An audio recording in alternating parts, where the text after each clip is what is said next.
卓藝會嘅課程咧已經開辦咗咧將近2個月啦，反應咧都非常之唔錯嘅。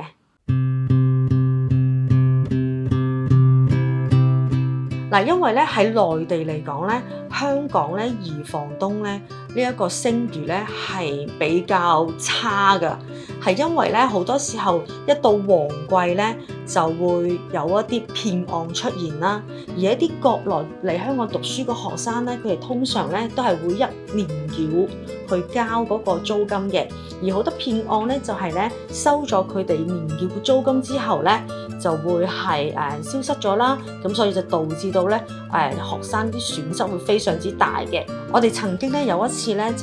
就有位家長帶住咧佢嘅仔女咧就嚟睇樓嘅，咁但係最後咧佢知道我哋係二房東之後咧，佢就即刻話唔好意思，我哋唔租啦，因為咧係二房東嘅樓咧我哋都唔睇，佢哋就會覺得我哋嘅二房東咧都係呃人嘅。咁所以咧，如果我開多個課程嘅話咧，咁其實就可以將我所有嘅理念啦等等咧，係去傳承俾我哋嚟緊想入行嘅同學。歡迎我哋咁多位參加我哋今日嘅學生宿舍分享會。因為咧，我哋卓藝咧喺營運學生宿舍方面咧有多年嘅經驗啦，而且咧我亦都係個港漂啦。咁咧，我對於國內一啲學生啊，同埋家長，佢哋中意嘢嘅文化咧，等等咧，都係有好個深入嘅理解啦。咁所以咧，慢慢咧，我哋就優化咗一啲唔同嘅 system 出嚟。所以而家咧，我哋揾鋪咧就可以好精準咁樣去揾到嗰個地點，係一定冇問題嘅。出邊其實都有好多唔同嘅一啲物業投資課程啦，佢哋咧淨係會講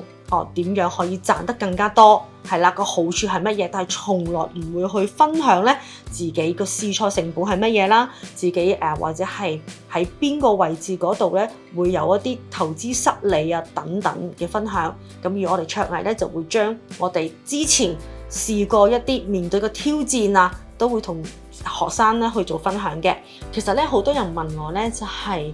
你開辦呢一個課程係為自己咧培養緊對手，但係咧對於我嚟講咧，我會覺得咧我哋係培養緊一啲合作伙伴。另外咧就係如果我唔去開辦呢個課程，我唔去將我個理念去俾更加多嘅人傳承落去嘅話咧，二房東個聲譽唔好咧，業界唔好，其實對於我哋公司嚟講都係唔好嘅。呢一個課程咧，除咗咧可以幫助咧更加多嘅人咧了解咧一啲租上租嘅營運之餘啦，咁咧亦都可以幫到業主咧去把握咧轉型嘅機遇嘅。係因為咧有啲業主可能佢間屋咧已經個年紀都係比較大啦，可能裝修比較殘舊啦等等，咁咧亦都係可以咧透過課程咧提供多一個咧投資嘅方案咧，俾呢一方面嘅業主咧係去了解一啲業界嘅營運方法啦。另外咧就係咧可以俾更加多嘅人咧去有一啲唔同方向嘅投資方案，例如咧可能有啲人佢手上咧淨係得10零萬。咁但係10零萬可以做啲乜嘢呢？二房東租上租咧呢一種方案嘅話咧，大概有一啲10零20萬咧都可以入到場噶啦。咁變相嘅話咧，我哋呢一個二房東嘅投資方案門檻係比較低嘅，可以令到更加多嘅人咧係容易咧去做到生意嘅。如果想了解更加多嘅話咧，就訂閱我個 channel 啦。